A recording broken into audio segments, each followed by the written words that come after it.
إن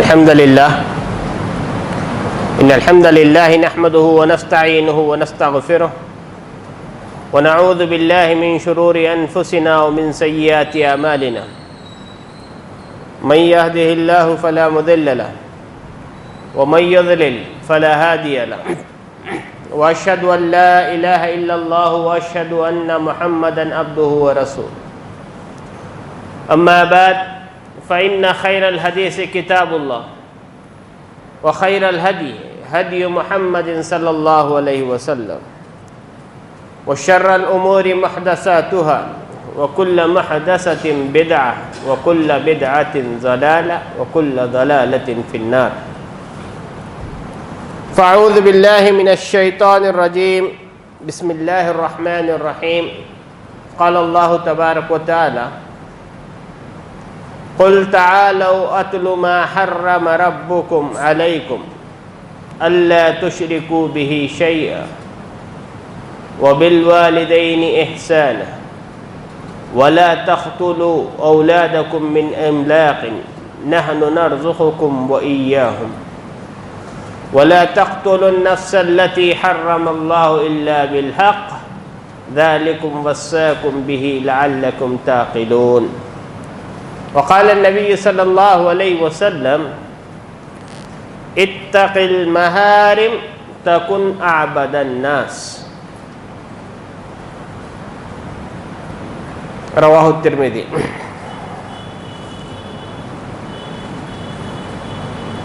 ہر قسم کی تعریف،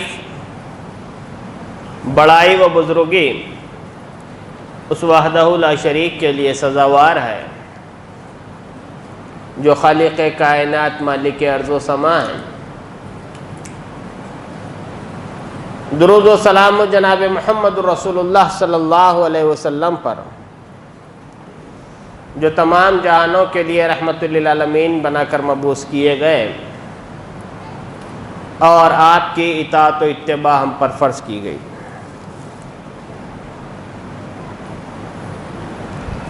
محترم حاضرین جمعہ،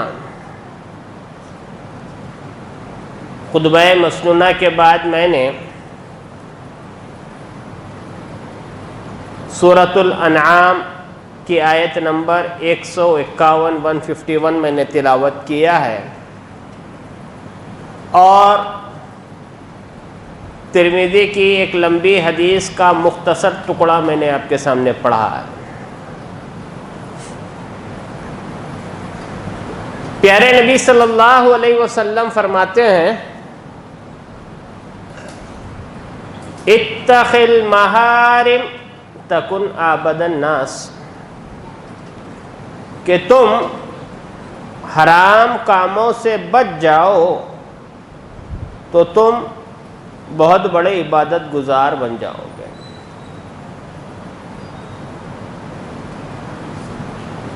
ہمارے تصور میں، ہمارے دماغ میں یہ بات ہے کہ جو آدمی کثرت سے نماز پڑھنے والا ہے، قرآن کی تلاوت کرنے والا ہے، سنن و نوافل کا اہتمام کرنے والا ہے، حج پر حج اور عمرے پر عمرے کرنے والا ہے، ہم اس کو عبادت گزار سمجھتے ہیں. اور اس میں کوئی غلط بات بھی نہیں ہے، صحیح بات ہے. لیکن عبادت کا جو تصور، عبادت گزار کا جو مفہوم ہمارے ذہنوں میں بیٹھا ہوا ہے، وہ ایک ناقص بلکہ نامکمل تصور ہے. نماز پڑھنا، روزہ رکھنا، قرآن کی تلاوت کرنا، ذکر و اذکار میں مشغول رہنا، یہ جیسے اللہ کا حکم ہے اور اللہ کا حکم سمجھ کر، عبادت سمجھ کر ہم کر رہے ہیں، ویسے ہی اس سے زیادہ ذمہ داری ہماری یہ بنتی ہے کہ ہم اپنے آپ کو حرام کاموں سے بچائیں. حرام کاموں سے بچنا کیا ہے؟ یہ بھی عبادت ہے. جیسے نماز پڑھنا عبادت ہے، ویسے ہی حرام کاموں سے بچنا یہ بھی عبادت ہے.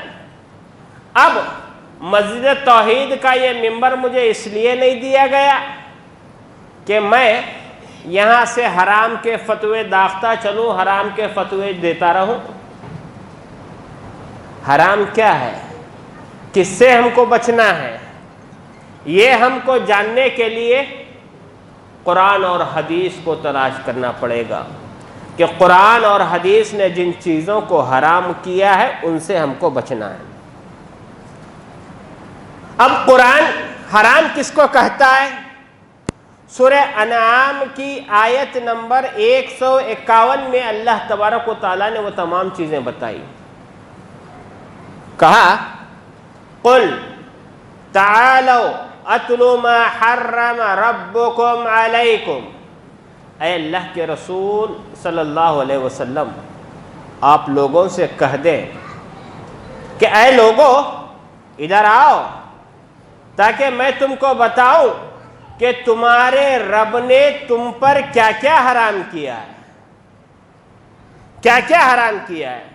کہا اللہ تشرکوا بہ شیئا، سب سے پہلی چیز تمہارے رب نے شرک کو حرام کیا ہے کہ اللہ کے ساتھ کسی کو شریک نہ کرنا۔ یہاں پر بھی سجدہ ہو رہا ہے، دوسری جگہ بھی سجدہ ہو رہا ہے، حرام ہے۔ ایاک نعبد مسجد توحید میں بیٹھ کر پڑھ رہے ہیں، نمازوں میں پڑھ رہے ہیں، اور غیر اللہ کے در پہ جا کے ہاتھ اٹھا رہے ہیں، حرام ہے۔ قربانی اللہ کے نام کی بھی ہو رہی ہے، پیر اور ملنگ کے نام کی بھی جو ہے نظر و نیاز کر رہے ہیں، حرام ہے۔ کہا شرک کے تعلق سے کہ جو لوگ اللہ کے ساتھ شرک کرتے ہیں یہ کتنا بڑا حرام کام ہے معلوم۔ کہا وَمَن يُشْرِكْ بِاللَّهِ فَقَدْ حَرَّمَ اللَّهُ عَلَيْهِ الْجَنَّةَ وَمَأْوَاهُ النَّارُ، کہ جو آدمی اللہ کے ساتھ دوسرے کو شریک ٹھہراتا ہے اللہ نے اس پر جنت کو کیا کر دیا ہے، حرام کر دیا۔ وَمَأْوَاهُ النَّارُ، اور اس کا ٹھکانہ کیا ہے، جہنم ہے۔ پہلی چیز اللہ تبارک و تعالیٰ نے بتائی، کہا دیکھو چچا کے مال پہ پھپھا کے فاتحہ مت پڑھو، جس نے پیدا کیا ہے اس کی عبادت کرو، اس کی بندگی کرو۔ اللہ تشرک بہ شیئا وبالوالدین احسانا، کہا ماں باپ کے ساتھ اچھا سلوک کرو، اچھا برتاؤ کرو۔ آج آپ دیکھیں ماں باپ کے ساتھ ہمارا کیسا رویہ ہے، کیسا برتاؤ ہے۔ اسلام نے تعلیم دی وَلَا تَقُلْ لَهُمَا اُفٍّ، ماں باپ کو اف تک نہ کہو۔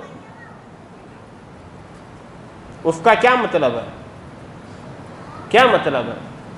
باپ نے کہا بیٹے عبدالحمید ادھر آؤ، ہاں جی آ رہا ہوں، جواب میں اتنا ہی کہہ رہے ہیں، نیارو نہیں کہہ رہے ہیں، کیا کہہ رہے ہیں، ہاں آ رہا ہوں۔ یہ اف ہے، یہ اف ہے۔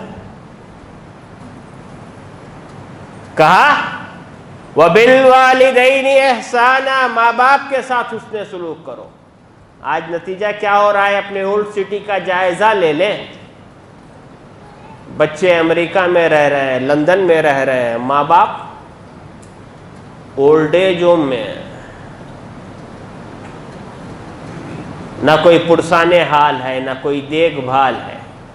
کہا ماں باپ کے تعلق سے فرمایا کہ یہ تمہاری جنت ہے، یہ تمہاری جہنم ہے، اس کی حفاظت کرو۔ تیسری بات بتائی وَلَا تَقْتُلُوا أَوْلَادَكُم مِّنْ إِمْلَاقٍ نَحْنُ نَرْزُقُكُمْ وَإِيَّاهُمْ، اپنی اولاد کو محتاجی کے ڈر سے قتل مت کرو۔ زمانے جاہلیت کے تعلق سے ہم اتنا سنتے ہیں کہ عرب کے لوگ اپنی لڑکیوں کو زندہ درگور کر دیتے تھے، زندہ جو ہے گاڑ دیتے تھے۔ ان کی جہالت کا یہ عالم بھی تھا کہ لڑکا بھی پیدا ہوتا تو اپنے بچوں کے ساتھ قتل کا معاملہ کرتے تھے، کہتے تھے کہ بھائی ہم کمائیں گے کہاں سے، اس کو کھلائیں گے کہاں سے، لہذا اس کو مار دو۔ قرآن نے کہا وَلَا تَقْتُلُوا أَوْلَادَكُمْ مِنْ إِمْلَاقٍ، اپنی اولاد کو محتاجی کے ڈر سے قتل مت کرو۔ نَحْنُ نَرْزُقُكُمْ وَإِيَّاهُمْ، تم کو بھی روزی دینے والے ہم ہیں اور ان کو بھی روزی دینے والے ہیں۔ آج اولاد کا قتل تو نہیں ہوتا ہے، لیکن تربیتی اعتبار سے ہم بہت بڑے مجرم ہیں۔ روحانی ہم اپنی اولاد کا قتل کر رہے ہیں۔ بچہ اسکول نہیں گیا، ہم نے فوراً اسٹینڈ لے لیا۔ بچہ ٹیوشن کو نہیں گیا، فوراً ہم نے اس کی تنبیہ کر دی۔ بچہ ایگزام میں مارکس کم لایا، چہرہ ہم نے پھیر لیا۔ لیکن کبھی ماں باپ کو فکر ہوئی کہ بچہ توحید جانتا ہے کہ نہیں جانتا ہے؟ کبھی ماں باپ کو فکر ہوئی کہ رسول کا مقام کیا ہے، مرتبہ کیا ہے؟ کبھی ماں باپ کو فکر ہوئی کہ ارکان اسلام کیا ہے، بچے سے پوچھیں۔ ارکان ایمان کیا ہے، بچے سے پوچھیں۔ آج ہم نے بچوں کو لگژری زندگی ضرور دیا ہے، لیکن بچوں کا جو روحانی قتل ہو رہا ہے اس پہ ہم کو توجہ دینے کی ضرورت ہے۔ وَلَا تَقْتُلُوا أَوْلَادَكُمْ مِنْ إِمْلَاقٍ، اس کے بعد کہا وَلَا تَقْرَبُوا الْفَوَاحِشَ مَا ظَهَرَ مِنْهَا وَمَا بَطَنَ، کہا بے حیائی کے قریب نہ جاؤ، چاہے بے حیائی کھلے عام ہو یا بے حیائی پوشیدہ ہو، اس کے قریب مت جاؤ۔ اسلام نے بے حیائی کرنے سے نہیں روکا، بلکہ بے حیائی کے قریب جانے سے بھی روک دیا۔ کیسے؟ کیوں روکا؟ آدم علیہ السلام کو جنت کا پھل کھانے سے منع نہیں کیا اللہ نے، کیا کہا؟ وَلَا تَقْرَبَا هَذِهِ الشَّجَرَةَ، آدم اس درخت کے قریب بھی نہیں پھٹکنا۔ کیوں؟ قریب جاؤ گے پھل کھا لو گے۔ بے حیائی کے تعلق سے کہا وَلَا تَقْرَبُوا الْفَوَاحِشَ مَا ظَهَرَ مِنْهَا وَمَا بَطَنَ، بے حیائی کے قریب جاؤ گے بہت ممکن ہو اس بے حیائی کے دلدل اور گڑھے میں گر پڑو گے۔ ابھی آپ 2 دن پہلے کا ویڈیو فیس بک، واٹس ایپ اور پیپروں میں دیکھے ہوں گے کہ کتنی بے حیائی کا مظاہرہ ایک مسلم جوڑا جو ہے بائک اسٹینڈ پہ کر رہا تھا۔ پیارے نبی صلی اللہ علیہ وسلم نے فرمایا کہ قیامت کے قریب کھلے عام زنا ہوگا تو شرم و حیا کا جنازہ اٹھ جائے گا۔ آدمی کہے گا کہ بھائی کتنا ہی اچھا ہوتا کہ کسی آڑ میں یہ لوگ بے حیائی کے کام کو فروغ دیتے، اتنی غیرت مر جائے گی۔ آج ان شرم کی آنکھوں سے یہ سارے مظاہرے مسلم معاشرے کو دیکھنے پڑ رہے ہیں۔ وَلَا تَقْرَبُوا الْفَوَاحِشَ مَا ظَهَرَ مِنْهَا وَمَا بَطَنَ وَلَا تَقْتُلُوا النَّفْسَ الَّتِي حَرَّمَ اللَّهُ إِلَّا بِالْحَقِّ، کسی جان کو ناحق قتل نہ کیا کرو۔ آج دنیا کے اس بازار میں سب سے سستا خون کسی کا ہے تو مسلمان کا خون ہے، اور مسلمان کا دشمن بنا ہوا ہے، ایک دوسرے کو کاٹ رہا ہے، ایک دوسرے کو مار رہا ہے، اور ہمارا یہ اپنا شہر قتل کی منڈی بنا ہوا ہے۔ ہر دن کوئی نہ کوئی قتل، کوئی نہ کوئی مٹر ضرور ہوتا ہے۔ کہا یہ حرام کام مت کرو۔ ذَلِكُمْ وَصَّاكُمْ بِهِ لَعَلَّكُمْ تَعْقِلُونَ، یہ تمہارے رب کی وصیت ہے، نصیحت ہے تاکہ تم سمجھ سکو۔ حرام کیا ہے؟ اللہ نے حرام کی ایک فہرست سورہ انعام کی آیت نمبر 51 میں گنائی، اور ایک جگہ اللہ تبارک و تعالی نے حرام کا تذکرہ کرتے ہوئے فرمایا انما حرم علیکم المیت والدم ولحم الخنزیر وما اہل بہ لغیر اللہ،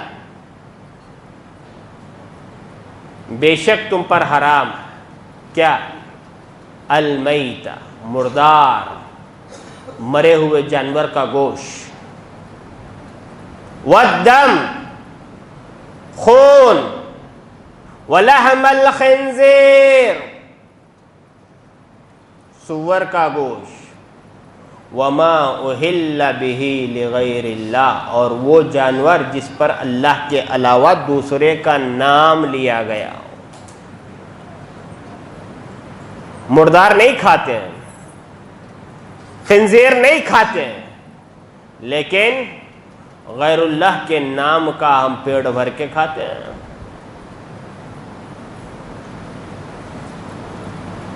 اللہ تبارک و تعالیٰ نے بتایا، ایک چائنا کا آرٹیکل آیا تھا، بڑے قابل غور بات اس نے کہا کہ مسلم دنیا کے تاجر تجارت کی غرض سے چائنا تشریف لاتے ہیں تو ہم سے پوچھتے ہیں یہاں حلال کھانا کہاں ملتا ہے، تلاش کر کے حلال کھانا کھاتے ہیں، لیکن ان کا چائنا آنے کا مقصد کیا ہوتا ہے؟ ڈپلیکیٹ مال بنا کے دینے کا ہم کو آفر کرتے ہیں، ڈپلیکیٹ مال بنا کے دینے کا ہم کو آفر کرتے ہیں۔ گویا مسلمانوں کی صورتحال ایسی ہے کہ خنزیر کے علاوہ ہر چیز کھانے کے لیے ہم لوگ تیار ہیں، جبکہ اس سے زیادہ وہ حرام کی چیز ہے۔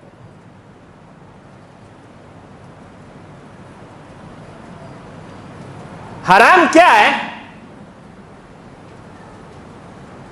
اللہ تبارک و تعالیٰ نے کہا یا ایھا الذین آمنوا انما الخمر والمیسر والانصاب والازلام رجس من عمل الشیطان۔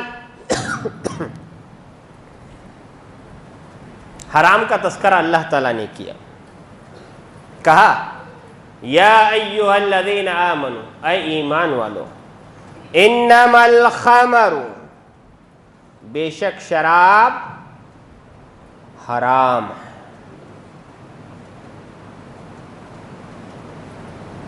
شراب کا جرم کیا بتایا گیا؟ کہا کہ جو آدمی ایک مرتبہ شراب پیتا ہے اللہ 40 دن کی اس کی نماز قبول نہیں کرتا۔ آج کتنے لوگ شراب کی لت میں پڑے ہوئے ہیں۔ تعجب کی بات تو یہ ہے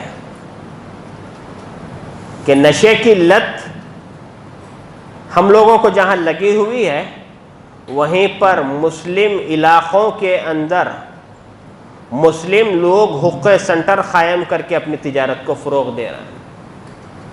تعجب کی بات یہ ہے کہ ہمارے معصوم بچے بھی اس لت سے محفوظ نہیں ہیں۔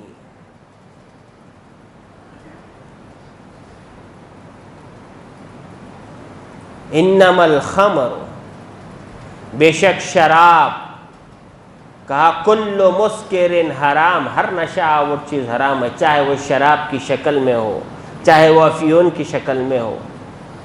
آج نشے کی جتنی قسمیں ہیں، بڑا دکھ ہوتا ہے کہ یہ سارے کاروبار مسلم علاقوں کے اندر کیے جاتے ہیں۔ انما الخمر والمیسر، کہا جہاں شراب ہے وہاں جوا بھی حرام ہے۔ والمیسر، آج آپ دیکھ لیں، ایک دور تھا کرکٹ سال میں ایک آدھ مہینے کے لیے آتا تھا، لوگ چھٹیوں میں اس کو دیکھتے تھے، لیکن آج پورا سال بھر کرکٹ کا سیزن چل رہا ہے، کبھی آئی پی ایل چل رہا ہے، کبھی 2020 چل رہا ہے، پتہ نہیں کیا کیا قسم کا جو ہے کرکٹ مارکیٹ کے اندر آ گیا ہے۔ کیا ہے؟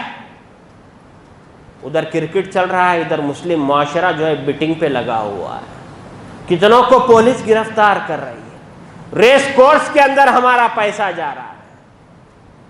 والمیسر، مسلم معاشرے کی تباہی کا ایک ذریعہ یہ جوا بھی ہے، جوا بھی ہے۔ اور مسلم علاقوں کے اندر جوئے کے سینٹر کھلے ہوئے ہیں۔ کیا ہے وہ؟ ایک گرین کلر کا کیرم بورڈ آتا ہے نا، بالاں رہتے اس کے اوپر، لکڑی لے کے کھیلتے ہیں، وہ سینٹر جو ہے کیا بولتے ہیں اس کو؟ ہاں بہرحال میرے کو تو نہیں معلوم۔ تو وہ چیزیں مسلم علاقوں کے اندر کھلی ہوئی ہیں، نوجوان اپنا پیسہ لے جا کر وہاں ڈال رہا ہے۔ والمیسر، کا جوا حرام ہے۔ کہاں کہاں تم پیسہ لگا رہے ہو؟ کرکٹ چل رہا ہے، ٹورنامنٹ چل رہا ہے، بیٹنگ چل رہی ہے، جوا چل رہا ہے، ریس کورس میں تمہارا پیسہ ہے، وہ کیرم بورڈوں کے اندر تمہارا پیسہ ہے، حرام کام کر رہا ہے۔ والانصاب، بت گری۔ اللہ کا شکر ہے کہ مسلمان بت بناتا نہیں، لیکن اسٹیچو پتلے ضرور بناتے ہیں، اسٹیچو پتلے ضرور بناتے ہیں۔ یہ بھی بت کی ایک شکل ہے۔ کیا ہے؟ نہیں، یہ اسٹیچو پتلا ہے، یہ بت نہیں ہے۔ کئی کے واسطے ہے، ہوٹلوں کے واسطے ہے، وہ بڑے گھروں کے واسطے ہے، وہ فلاں کے واسطے ہے۔ اس کی ایک نظیر دیکھنا ہو تو چوک میں جا کے دیکھ لو، کتنے مسلم تاجر جو ہے بنا کے بیچتے رہتے ہیں۔ والانصاب، بت گری حرام ہے۔ اور بت کے اندر تصویر کشی کو بھی آپ لے لیں۔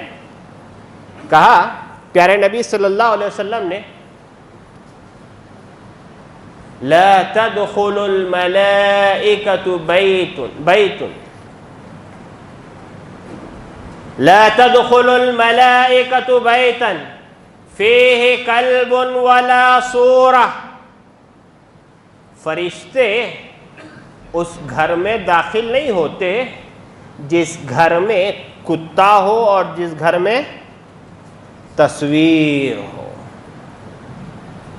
تصویر ہو، گھروں کے اندر تصویر لگی ہوئی ہے، کیا ہے؟ یہ قائد اعظم ہے، وہ فلاں ہے، وہ فلاں ہے، وہ فلاں ہے۔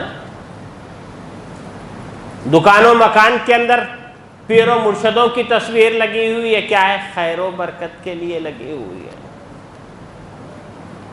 کتنے حرام کام ہو رہے ہیں کہ پیر کی تصویر لگی ہوئی ہے، مرشد کی تصویر لگی ہوئی ہے، قائد کی تصویر لگی ہوئی ہے، لیڈر کی تصویر لگی ہوئی ہے، دادا کی تصویر، نانا کی تصویر لگی ہوئی ہے۔ کہا لا تدخل الملائکۃ بیتا فیہ کلب ولا صورہ۔ جس گھر کے اندر کتا ہو، جس گھر کے اندر تصویر ہو، اس گھر میں فرشتے نہیں آتے۔ یا ایھا الذین آمنوا انما الخمر والمیسر والانصاب والازلام۔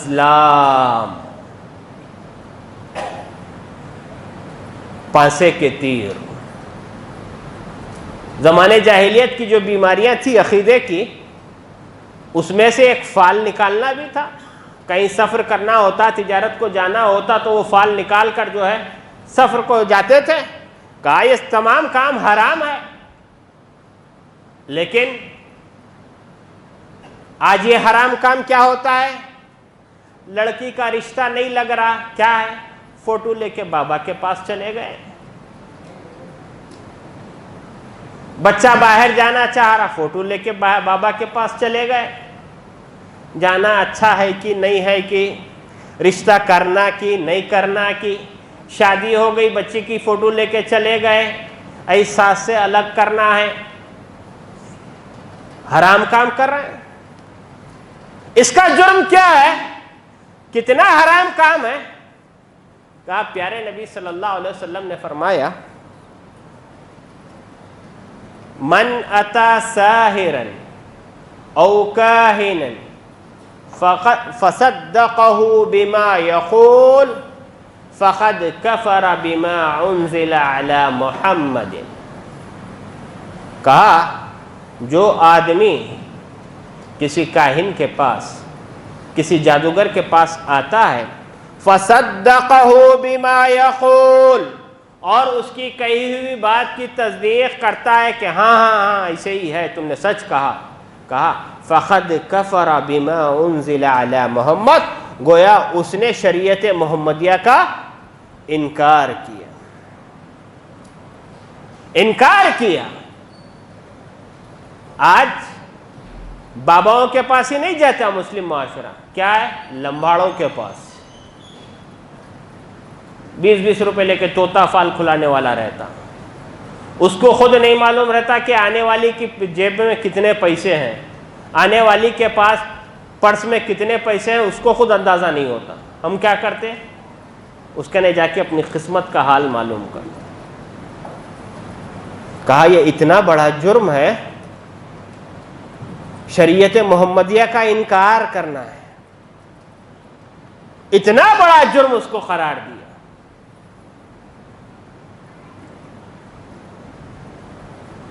اور غیب کے تعلق سے کیا بتایا؟ کہا للہ غیب السماوات والارض، غیب زمین و آسمان کا غیب جاننے والا صرف اور صرف کون ہے؟ اللہ ہے۔ جن باباؤں کے پاس تم جا رہے ہو، جن لمباڑوں کے پاس تم جا رہے ہو، اس کو تمہارے جیب کی حال حقیقت نہیں معلوم، وہ تمہارا غیب کیا وجہ ہے۔ اور پیارے نبی صلی اللہ علیہ وسلم کے تعلق سے قرآن نے کیا کہا وَلَوْ كُنْتُ عَالَمُ الْغَيْبَ لَاسْتَكْثَرْتُ مِنَ الْخَيْرِ،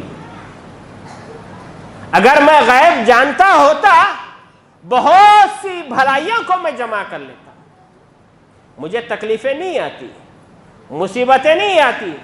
جنگ بدر میں میرے صحابہ شہید نہیں ہوتے، جنگ احد میں میرے صحابہ شہید نہیں ہوتے، میرے دانت نہ ٹوٹتے، میرے پیشانی میں کڑیاں نہ دھستی۔ غیب جاننے والا اللہ ہے۔ ان ملاؤں کے پاس، ان پیر ملنگوں کے پاس غیب کی باتیں جان کر اپنے ایمان کو غارت نہ کرو۔ حرام کیا ہے؟ پیارے نبی صلی اللہ علیہ وسلم نے فرمایا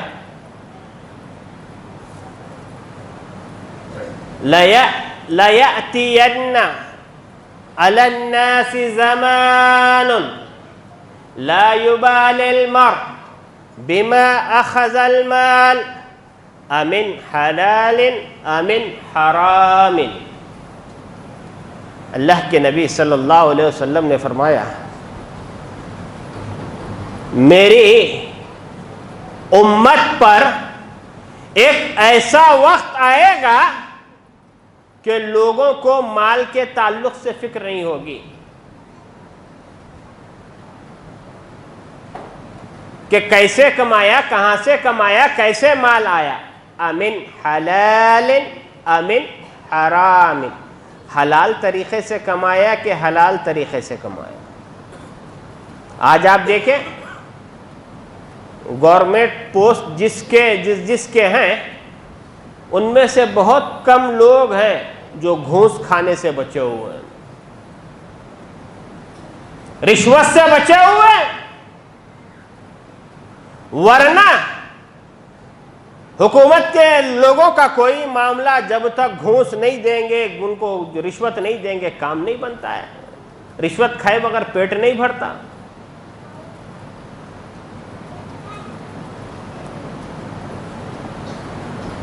کہا الراش والمرتشی کلاہما فی النار، کہا سود لینے والا سود دینے والا دونوں جہنم میں۔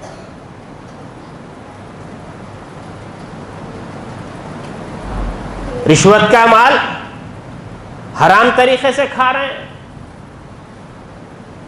کہا یا ایھا الذین آمنوا لا تأکلوا اموالکم بینکم بالباطل، اے ایمان والو تم اپنے آپس کے مال ناجائز ناحق باطل طریقے سے نہ کھاؤ۔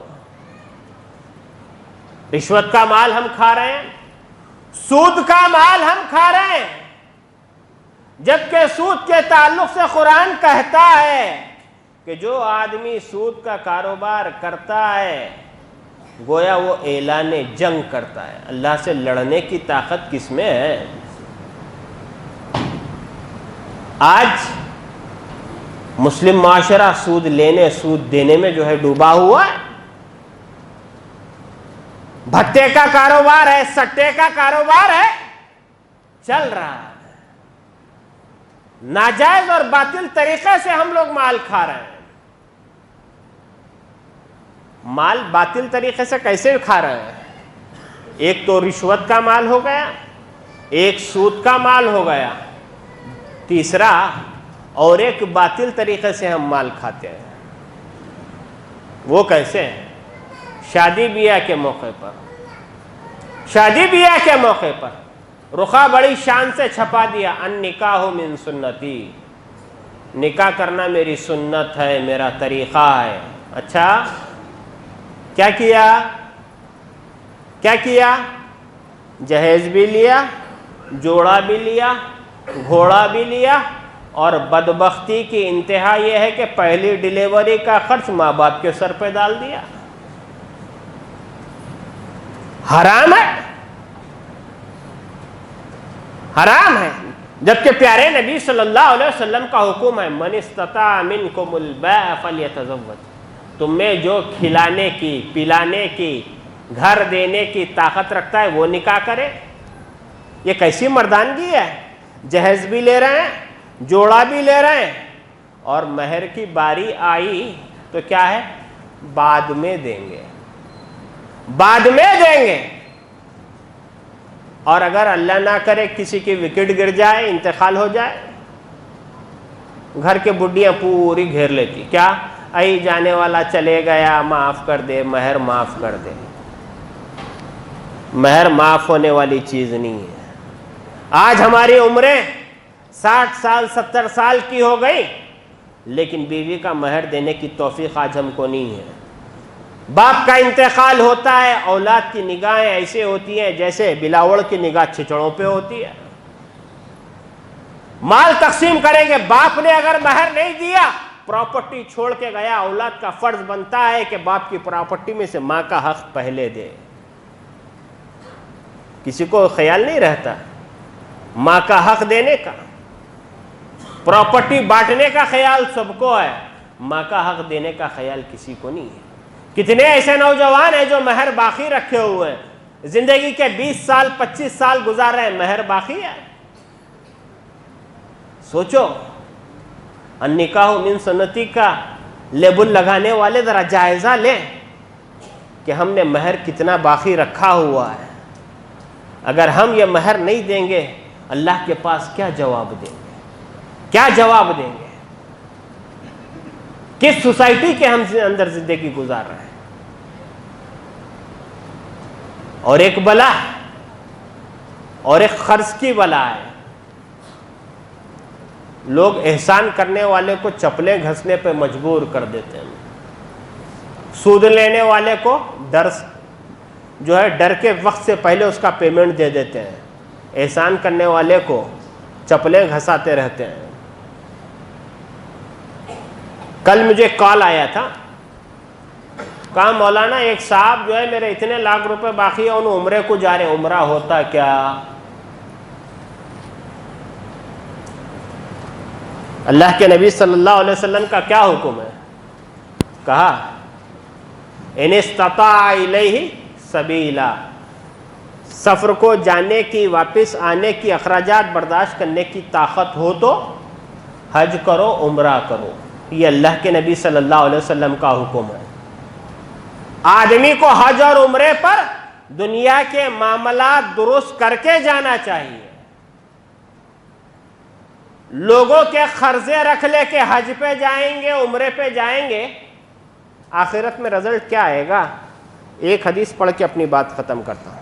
اللہ کے نبی صلی اللہ علیہ وسلم نے پوچھا, اتدرون من المفلس, لوگوں جانتے ہو مفلس کون ہے؟ صحابہ کرام نے کہا من لا دینار لہ ولا درہم. کہا اللہ کے نبی صلی اللہ علیہ وسلم مفلس وہ آدمی ہے جس کے پاس نہ دینار ہے نہ درہم ہے, وہ آدمی مفلس ہے. اللہ کے نبی صلی اللہ علیہ وسلم نے کہا نہ, میری مراد وہ نہیں ہے. میری امت کا مفلس وہ آدمی ہے جو قیامت کے دن اللہ کی عدالت میں آئے گا تو نیکیوں کے دفتر لگے ہوئے ہوں گے, نمازیں پڑھی ہوگی, حج کیا ہوگا, عمرے کیا ہوگا, سب کچھ کیا ہوگا, ساتھ میں کسی کو گالی دی ہوگی, بہنوں کا حق کھایا ہوگا، ماں باپ کے ساتھ برا سلوک کیا ہوگا، لوگوں کے ساتھ گالی گلوچ کیا ہوگا، لوگوں کے قرضے باقی ہوگا، لوگ شکایت کریں گے، وہاں دینے کے لیے پیسہ نہیں ہوگا، کیا کرے گا اللہ؟ فرمائے گا کہا بھائی اس کی نیکیاں ہیں نا، ان لوگوں میں تقسیم کر دو، ان لوگوں میں تقسیم کر دو۔ جب نیکیاں ختم ہو جائیں گی، شکایت کرنے والے باقی رہیں گے، تو اللہ فرمائے گا ان کے گناہ اس کے سر ڈال دو اور اسے جہنم کا راستہ دکھا دو۔ یہ حج، یہ عمرہ قرضے باقی رکھ کے جانا، یہ قیامت کے دن ہمارا پندہ بنے گا۔ پہلے قرضہ دینے والوں کے قرضے دو، اس کے بعد جاؤ۔ اللہ کے نبی صلی اللہ علیہ وسلم قرض کا کتنا خیال کرتے تھے۔ کوئی جنازہ آتا تو پہلے پوچھتے اس کے اوپر قرض ہے کیا؟ قرض ہوتا اس وقت تک اللہ کے نبی صلی اللہ علیہ وسلم آگے نہیں بڑھتے جب تک کہ کوئی ذمہ داری نہ لے لے یا خود آپ صلی اللہ علیہ وسلم ذمہ داری قبول نہ کر لیں۔ شہید کے تعلق سے فرمایا کہ شہید کا ہر خطا اللہ معاف کرے گا سوائے قرض کے۔ تو یہ دوسروں کا پیسہ کھا کے لگژری لائف جو زندگی گزار رہے ہیں، ان کو جائزہ لینے کی ضرورت ہے کہ ہماری نیکیوں کی نیا کہیں آخرت میں ڈوب نہ جائے۔ اللہ سے دعا ہے کہ اللہ رب العالمین مجھ کہنے والے کو، سننے والے کو عمل کی توفیق عطا فرمائے۔ اللہ جب تک رکھے، اسلام پر رکھے، ایمان پر رکھے، اپنے دوستوں کے قریب رکھے، دشمنوں سے دور رکھے، ظالموں کے ظلم سے، حاسدوں کے حسد سے، مکاروں کی مکاری، شر پسندوں کے شر سے اللہ ہماری حفاظت فرمائے۔ اللہ جو پریشان ہیں ان کی پریشانیوں کو دور فرما، جو مصیبت زدہ ہیں ان کی مصیبتوں کو دور فرما، جو بیمار ہے شفاء کاملہ عطا فرما، صحت عاجلہ عطا فرما۔ ربنا تقبل منا انک انت السمیع العلیم وتب علینا انک انت التواب الرحیم۔